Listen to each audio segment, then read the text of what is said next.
It's okay. I know Kung Fu. I can take the bullets. I think you're lying, Rasik. I think some of your men aren't fully licensed. I know what it does. Ryan, and there's also that desk clock. Officer desk clock, yeah. Reenact! Yeah, post-war they made a lot of tank-related kind of furniture. Plus,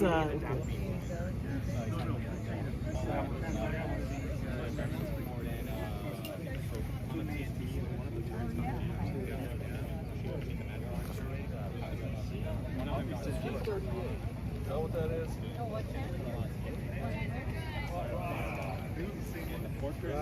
Cheaply built.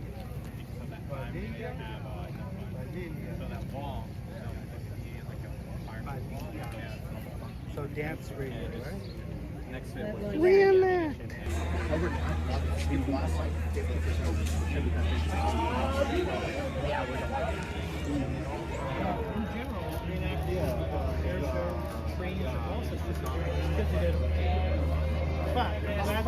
I explained it the easy way. Hey, you want to shoot blanks at your friends? Well, I mean, the fact there's a lot of parents bringing kids here still. Sound. I mean, I like that. That's why I can show off.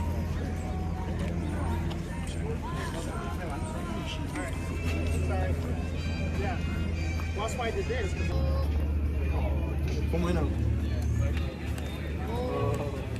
Oh! Nice knife there, buddy. Wait, give me a second. Nice knife there, buddy. It's a butter knife, cool. But do swords shoot back? It's okay. I know Kung Fu. I can take the bullets. Freaking Boxer Rebellion. Boxer Rebellion mindset. So who's the better army? Yeah, they're better by a long shot. That's why they were able to take over half of China.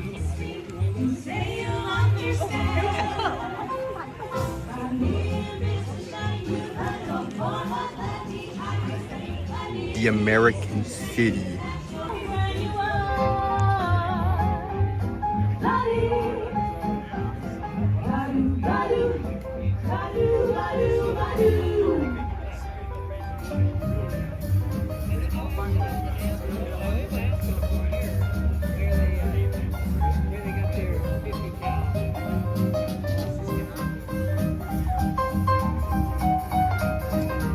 where do you guys pick up your 50? Rifleman Moore's Palace.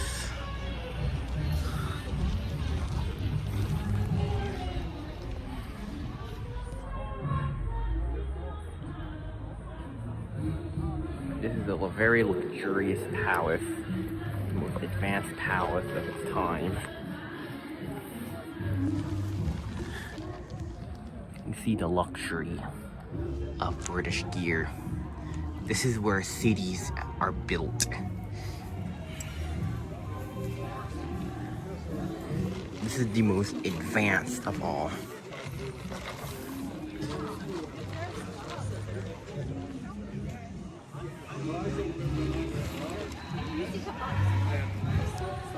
They don't have seatbelts.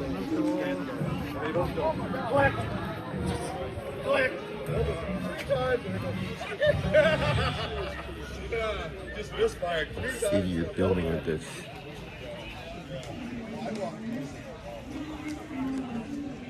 You need to get these utensils. Surprisingly controlled. This is whatever big this is. It's good. That's it. Anybody start?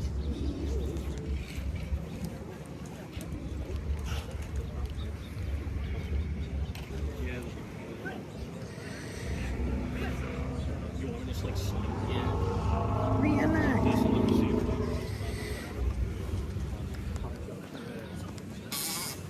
City men.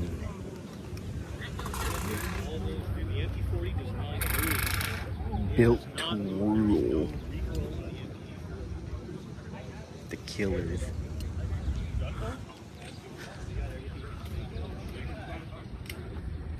Killer car. Ooh, this guy.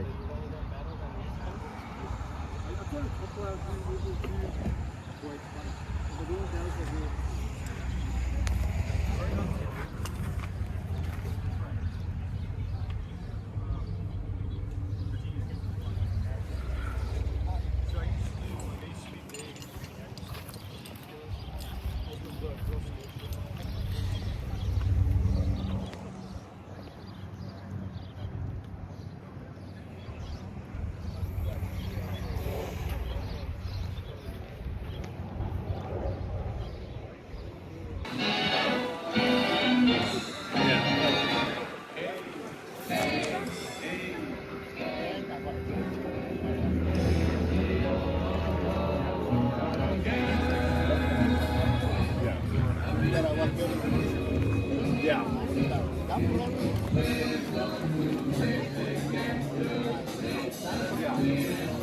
Oh.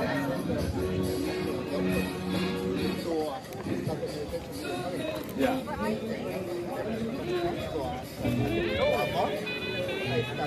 Taking it and then yeah. I see. Yeah.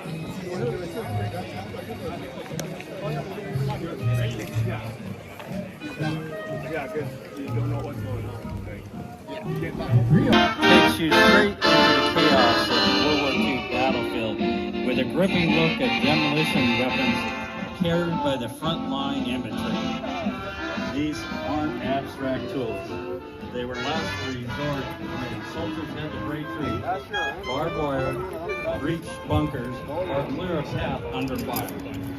You'll see the hand grenade, the satchel charge, the Bangalore torpedoes, and the gear relied on when the only way forward is through obstacle. So, I like your outfit, man. oh, thanks, man. You're a Girl Scout, right?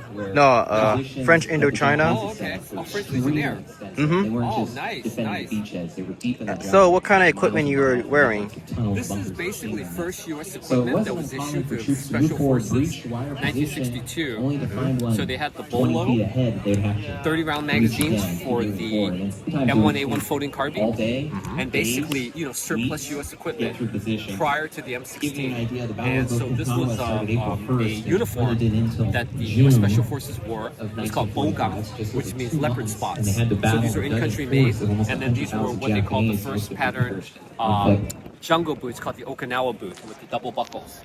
All right, thank you everyone. I just wanted to show you British some jungle of the boot. on this extremely simple, but Also effective long-lasting, weapon. This weapon too. is still used to this.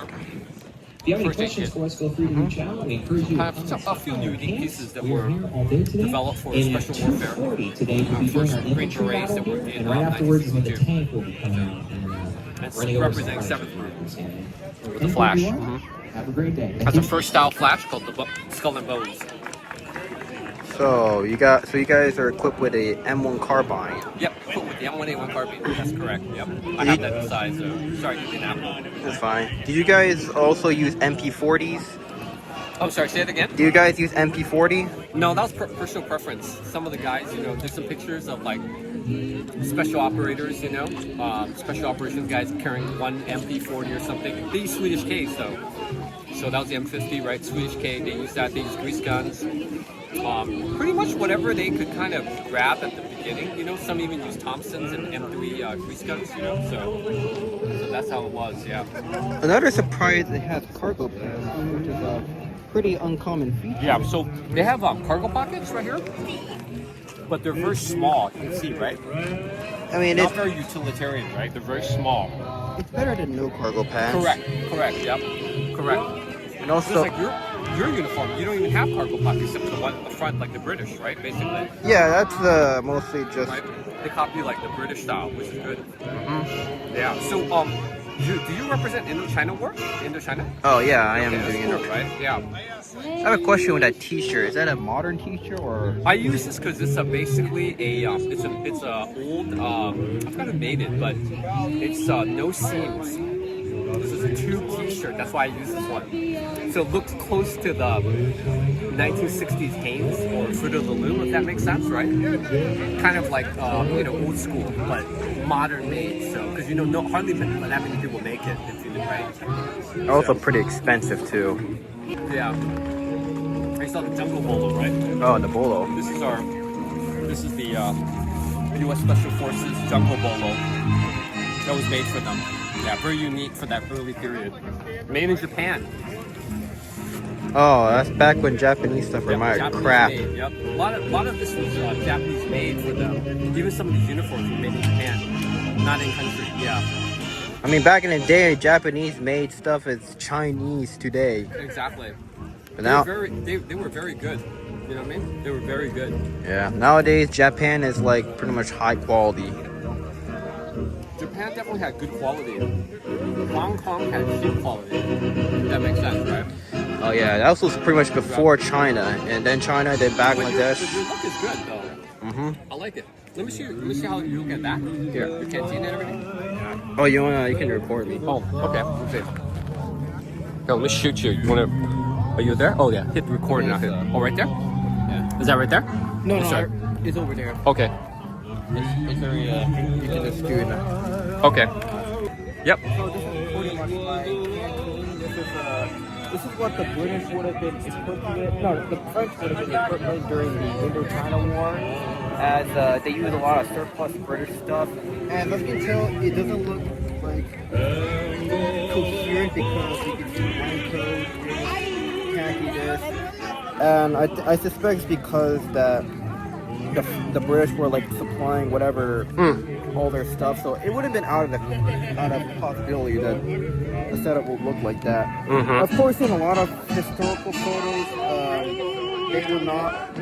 they would be more bare bones. This is kind of more like a it's not a full kit, but more like a standard combat kit. Right. And this is my pack, pack. This is a post-war one, but I'm using this one because I'm reserving that one for Is canteen also post-war? No, this is actually a wartime canteen. Okay. So they pulled that over from P-37, basically.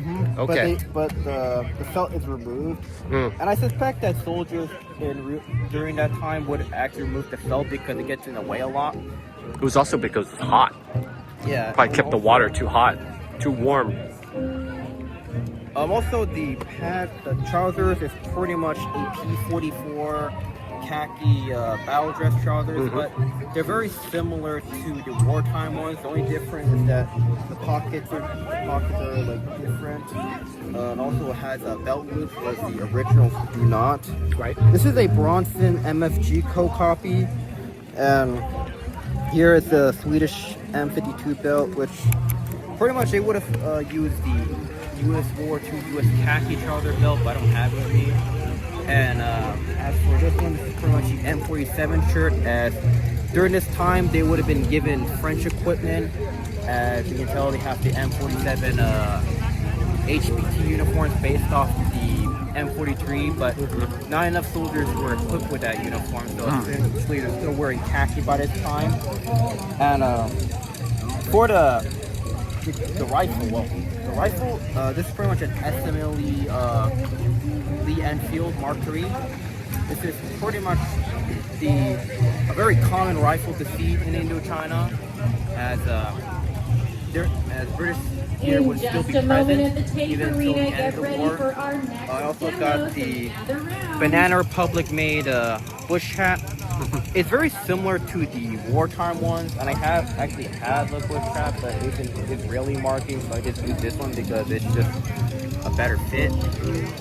And the only difference is that the brass is like all bare, and also the color is different, but okay. It's not too bad. It looks has a good shape, you know?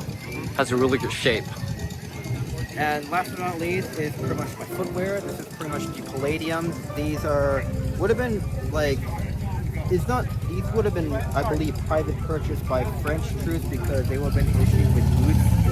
And even though there were jungle boots made by, I don't know how you pronounce it. Tracks and wheels, everyone. It's not like fully universal, and Put your attention to our a lot of soldiers cage would have arena. What you're looking at right here footwear, which isn't ordinary vehicle. This is a ammo boots to handcrafted U.S. Army replica of the iconic Volkswagen buckle. wagon.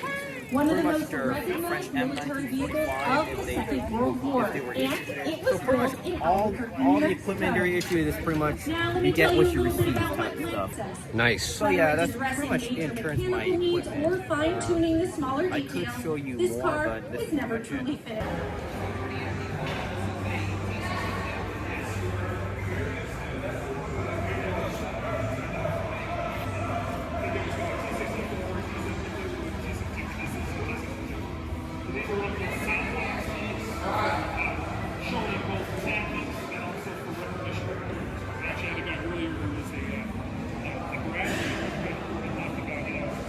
They pull this up, and it would be like, okay, HE, 2 HE rounds.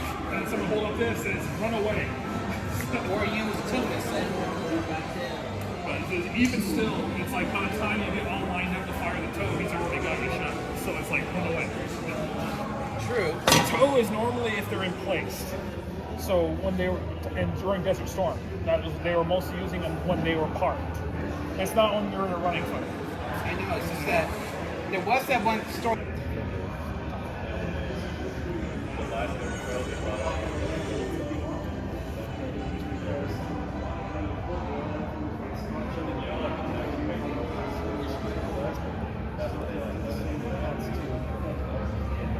A lot of money selling the troops.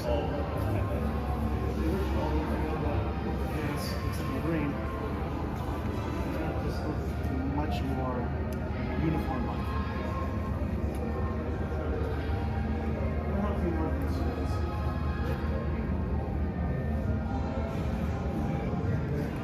Want to find more space? Yeah.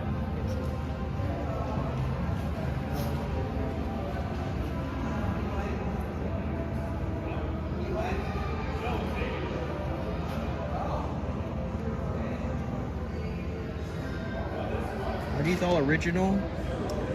These two hats are reproductions. Everything else is an original on them.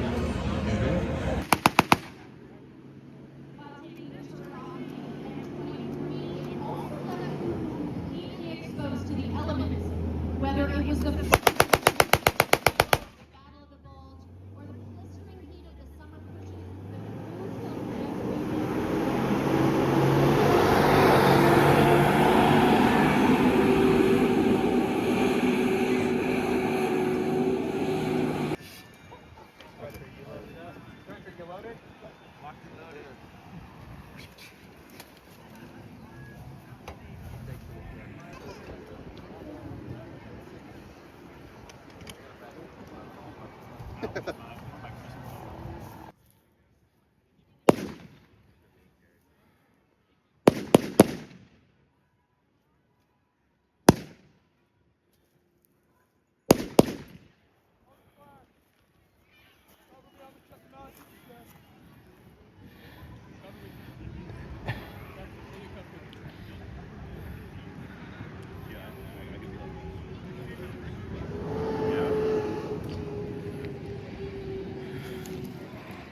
I've done that before. I take the tumble like this. Oh.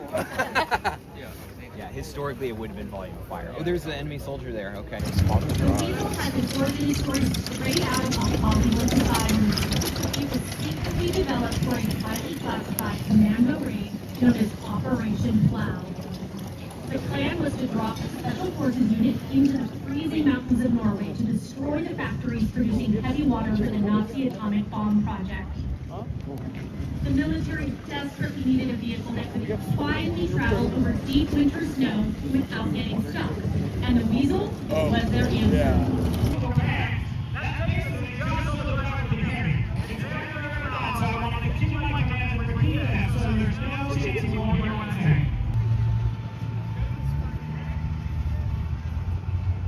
Alright, here we go. Fire! Fire! Fire! Fire!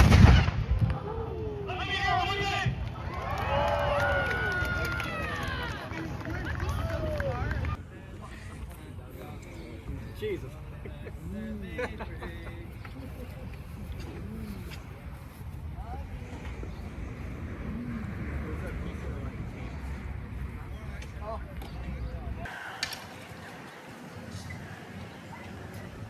An end of an era.